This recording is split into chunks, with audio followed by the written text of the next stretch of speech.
ముఖ్యమంత్రి రేవంత్ రెడ్డికి కేంద్ర మంత్రి బండి సంజయ్ బహిరంగ లేఖ రాశారు. రైతు భరోసా, ఆత్మీయ భరోసా, ఇళ్లు, రేషన్ కార్డులను అర్హులందరికీ అందించకపోవడం దారుణమని, రాష్ట్రంలో 12,991 గ్రామ పంచాయతీలుండగా మండలానికి ఒక గ్రామం చొప్పున 561 గ్రామాలను మాత్రమే ఎంపిక చేయడమేంది అని ప్రశ్నించారు.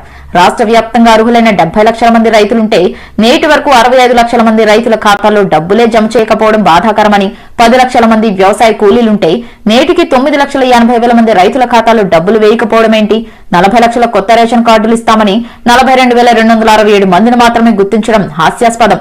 రాష్ట్ర వ్యాప్తంగా 30 లక్షల కుటుంబాలు అర్హులైనప్పటికీ నేటికి ఒక్కరంటే ఒక్కరికి కూడా ఇంటిని నిర్మించకపోవడం సిగ్గుచేటు. 6 గ్యారెంటీలను అమలు చేయడంలో ఘోరంగా విఫలమయ్యారు. ఇకనైనా వెంటనే అర్హులైన వారందరికీ రైతు భరోసా, ఇంద్రమ్మ ఆత్మీయ భరోసా, రేషన్ కార్డులు, ఇళ్లను అందించాలి. కేంద్ర ప్రభుత్వమే ఉచితంగా రేషన్ బియ్యం అందిస్తోంది. తెలంగాణ ప్రజలందరికీ తెలిసేలా రేషన్ షాపుల వద్ద రేషన్ కార్డులపైన ప్రధానమంత్రి ఫోటోనుంచాలి. ప్రధానమంత్రి ఆవాస్ యోజన పథకంలో భాగంగా మంజూరయ్యే ఇళ్లకు ఆ పేరును యథాతథంగా కొనసాగించాలి. లేని పక్షంలో ప్రజా తిరుగుబాటు తప్పదు అని, జరగబోయే పరిణామాలకు రాష్ట్ర ప్రభుత్వమే బాధ్యత వహించాలని పేర్కొన్నారు.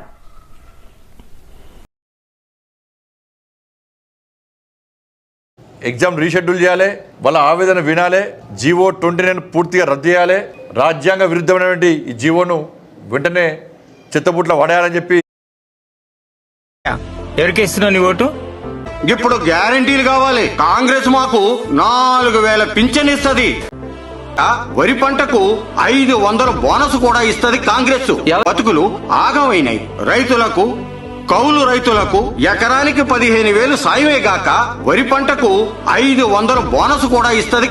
మాటలు కాదు, ఇప్పుడు గ్యారంటీలు కావాలి.